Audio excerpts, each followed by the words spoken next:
किसी के ऐब को तू बेनकाब ना कर, वो मालिक देख रहा है, तू हिसाब ना कर। और मुझे देखने वाले बुरी नजर से ना देख। मैं लाख बुरा सही, पर तू अपनी नीयत खराब ना कर। दोस्तों, अगर आप ये चाहते हैं कि आपका अपना नाम, अपनी पहचान हो समस्त संसार में, आपका ऑरा ऐसा हो जैसे कि सूर्य का प्रकाश, तो ये पावरफुल टीचिंग आपके लिए है। भूले से भी एक गलती करने से बचें। अपने जीवन से जो मैंने सीखा है वही मैं आप लोगों के साथ साझा करना चाहूंगी।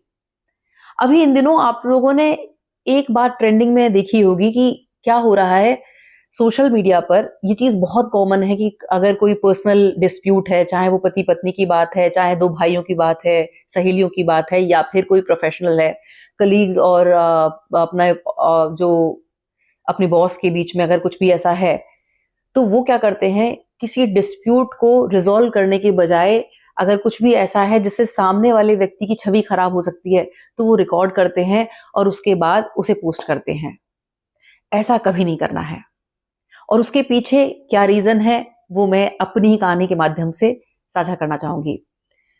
मैं एक मिडिल क्लास फैमिली में जन्मी, और जब मैं अपने बचपन की बात करूं तो मेरे मोहल्ले में जहां मैं और दोस्तों के साथ खेलती थी, मेरे स्कूल में जो मेरे साथ पढ़ते थे, तो उनके यहाँ पर एक नियम था कि सबको अपने अपने घर से पॉकेट मनी मिलती थी, और सब बच्चे कैंटीन में इंटरवल के टाइम या फिर छुट्टी के बाद वो 25 पैसे 50 पैसे, या कुछ बच्चे थे जिनको 1 रुपया मिलता था तो वो रोज का 1 रुपया लाते थे, और फिर उसके बाद वो अपनी मनचाही चीजें खरीदते थे। लेकिन अफसोस, मेरे घर में मेरे जो पिताजी थे उनका क्लियर इंस्ट्रक्शन थे, उन्होंने माँ को क्लियर कह रखा था कि कभी भी बच्चों को कुछ भी नहीं देना है, 1 रुपया भी नहीं देना है। 1 रुपया क्या, 25 पैसे भी नहीं देने हैं। उन्हें जो खाना है वो घर पे ऑर्डर करें, घर पे बताएं, माँ बनाएगी, या फिर अगर कुछ बाहर का है तो मैं लेके आऊंगा, लेकिन वो कभी भी पैसा ना स्कूल लेके जाएंगे, ना आस पड़ोस की किसी शॉप पे जाएंगे। बड़ी कसक होती थी, मुझे लगता था कि यार मैं बड़े गलत घर में पैदा हो गई, काश मैं और किसी के यहाँ जन्मी होती तो रोज का मुझे 1 रुपया मिलता। लेकिन इस दर्द को सिर्फ मैं जानती थी। हमारे यहाँ पर दोपहर में आइसक्रीम वाला आता था, सब बच्चे आइसक्रीम खा रहे होते थे, और मैं घर की ही जो विंडो थी उससे झांकती रहती थी, इस उम्मीद में कि काश मैं भी कभी आइसक्रीम खा सकती। घर में जो माँ बनाती थी तो उसमें मजा नहीं आता था, क्योंकि वो खानी ऑरेंज वाली थी और वैसे ही खानी थी धूप में भाग कर। तो अब हुआ ये कि हमारा जॉइंट फैमिली था, और बड़ा घर के बाद जल पीछे एक बैक में पोर्शन था, तो वहां पर एक न्यूली वेड कपल थे, और अंकल आंटी वो दोनों आए, और वो बच्चों से बहुत प्यार करते थे। अंकल की जो जॉब थी वो थी टेलीफोन डिपार्टमेंट में, तो उनकी 2-3 दिन जो था नाइट ड्यूटी रहता था, और जब उनका ऑफिस रहता था मॉर्निंग में, तो मेरा ये नियम था, घर पे बैग फेंक कर सबसे पहले मैं आंटी से मिलने जाती थी, और मेरा ज्यादातर समय उनके पास ही बीतता था।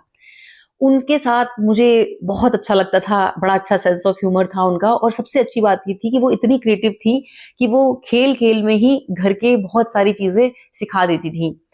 तो जैसे उनके साथ मैंने सीखा कि क्रॉकरी को कैसे अच्छे से पोंछ के रखा जाए, डस्टिंग कैसे की जाए, बेडशीट कैसे बिछाते हैं, और जो कपड़े होते हैं उन्हें कैसे फोल्ड करते हैं, या आयन जब करते हैं तो किन चीजों का ध्यान रखता है, ये सब चीजें मैंने उनसे सीखी थी।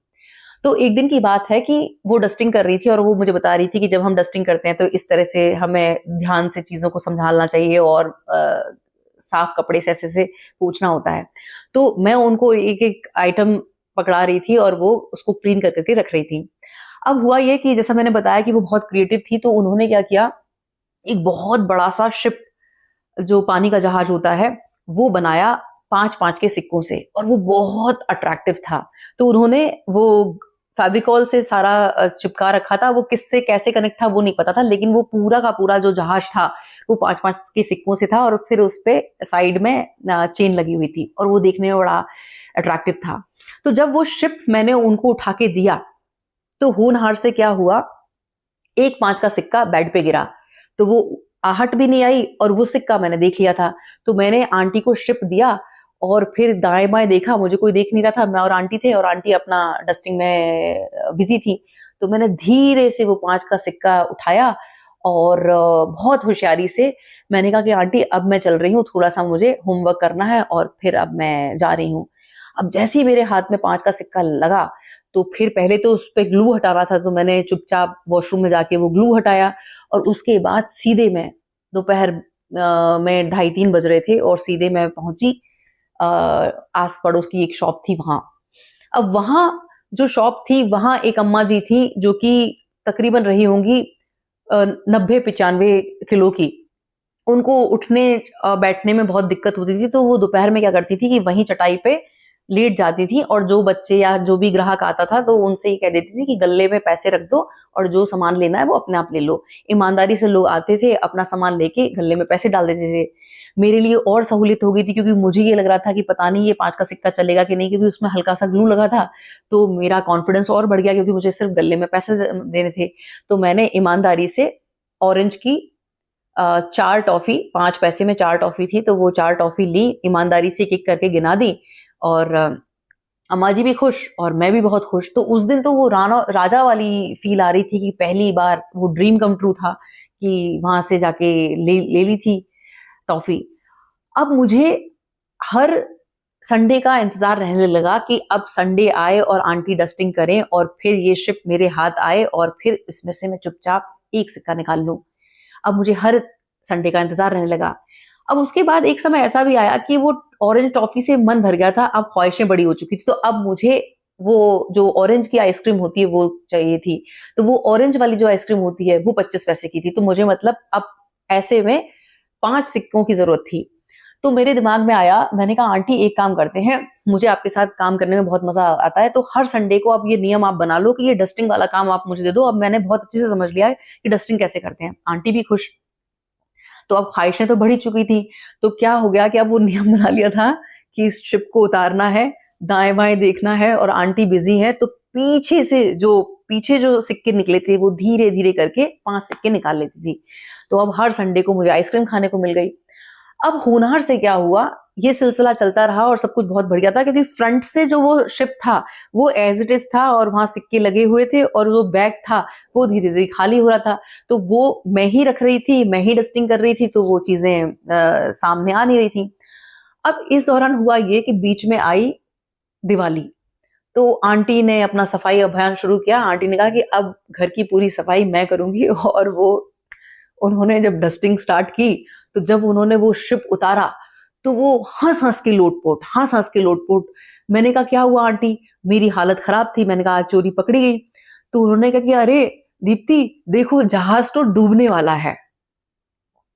दोस्तों, उनका ये कहना मुझे मतलब इतना शर्मसार कर गया कि मतलब वो कहते हैं ना चुल्लू भर पानी में डूब मरने वाली चीज़, एग्ज़ैक्ट मेरे साथ वो हुई। लेकिन सबसे अच्छी बात ये थी कि उन्होंने ये बात किसी से नहीं कही और ना मुझे कुछ भी भला-बुरा कहा, ना मुझे इंसल्ट किया। उनके लिए इतना पर्याप्त था ये कहना और समझदार को इशारा काफ़ी होता है। मैंने कान पकड़े और मैंने सबक लिया कि उसके बाद मतलब सोना हो, सामने वाले का हीरा हो, वो मेरे लिए धूल बराबर है, लेकिन ये कभी नहीं करना है। अब उसके बाद वो कहते हैं ना कर्मा रिटर्न्स, तो जब मैंने अपना बिज़नेस स्टार्ट किया और जब मैंने अपना सेटअप स्टार्ट किया, तो मैं एज़ अ मेकअप आर्टिस्ट जब काम करना स्टार्ट किया, तो एक लड़की ने जॉइन किया था। अच्छा, मैं बहुत ब्लेस्ड हूँ कि मेरे पास बड़ा लॉयल स्टाफ है कि मुझे उनकी ईमानदारी पर रत्ती भर भी शक नहीं है। और उस दौरान पूरे सैलून में कैमरास लगे हुए थे और वो जो लड़की जिसने पहले दिन जॉइन किया था, उसने मौका देख के ही वहाँ पर 2 मेकअप के प्रोडक्ट थे, वो चुपचाप दाएँ-बाएँ देखा और मौके से उसने उठा लिए। अच्छा, रोज़ मैं जब अपना काम करती हूँ, तो मुझे अंदाज़ रहता है कि यहाँ पर इतना-इतना प्रोडक्ट रहता है, तो एकदम से मेरी निगाह गई और मुझे समझ में आ गया कि यहाँ से तो 2 प्रोडक्ट गायब हैं।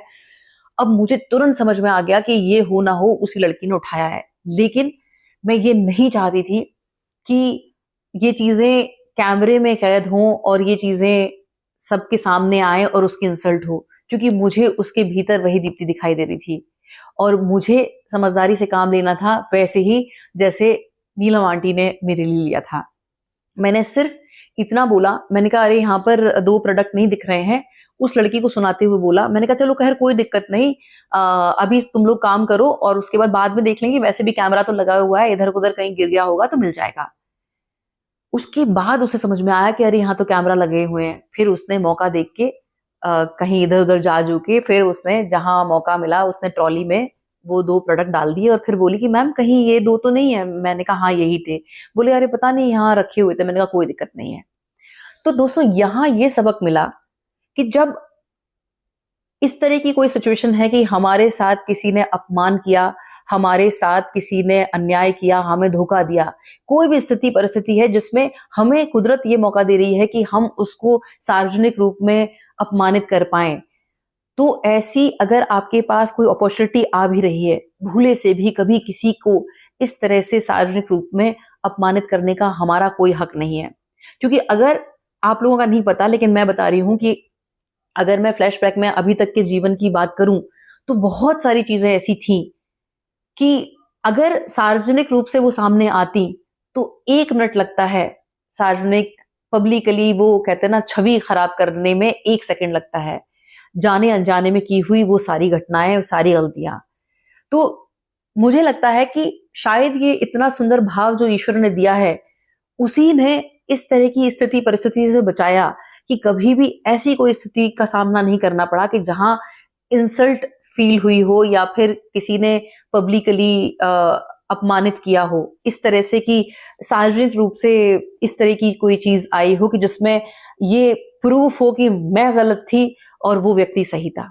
ऐसा कुछ नहीं हुआ। और वो तब होता है जब हम इस भाव से अपनी जिंदगी को जीते हैं कि राम किसी को मारे नहीं, नहीं हत्यारा राम, वो अपने आप मर जाएंगे कर कर खोटे काम। हमारा जो कर्मा है वो लौट के आता है। इसीलिए हमें किसी को भी बदनाम करने की, किसी को नीचा दिखाने की, किसी की सार्वजनिक तौर पर छवि खराब करने की कोई जरूरत नहीं है। सिर्फ अपने कर्म को बेहतर बनाना है, अपनी गलतियों से सीखना है, रिग्रेट में नहीं रखना है और अपनी उन्हीं मिस्टेक्स को अपना लाइफ लेसन समझ के आगे बढ़ना है और एक अच्छी सच्ची जिंदगी जीनी है। बहुत बहुत आभार। नमस्कार। जय श्री राम।